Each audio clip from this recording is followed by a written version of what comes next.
Michael Gersten, you spent time working on speeches for President Bush, many of them, some of which were at the UN. I want to play one quote from President Obama, get your thoughts on the sort of the scope of it and how you perceive it. Go ahead.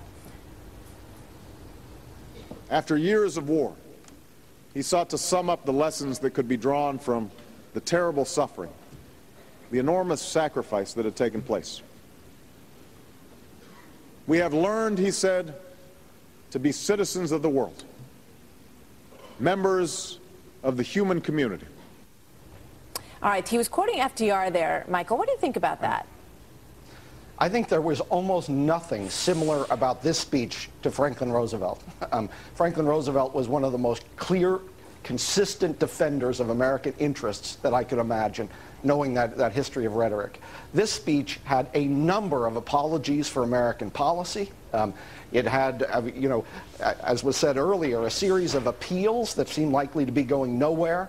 It was a speech that conveyed weakness in every pore. And I was deeply disappointed with the speech. But, you know, I guess how does he sort of work the middle on this, Michael? Because he ran on a platform of reaching out to other countries, of extending the hand, of sitting down and talking and saying, we're not going to bully people into things, as he perceived the previous administration as having done. So doesn't he kind of have to be in this vein and have this tenor when he speaks, you know, against war, against conflict, and in favor of, you know, joining hands in a peaceful way?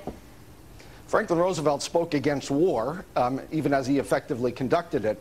But I think many Americans are just getting tired of a rhetorical ploy, which is America's at fault here. Torture, the environmental degradation, unilateralism. The world's at fault here. Right. You know, you do these things we don't like. I'm the answer. It's one of the most narcissistic approaches to American leadership I've ever seen in American political rhetoric. Michael Gersten, thank you very much. Ambassador Fairbanks and Judith Miller, thanks very much.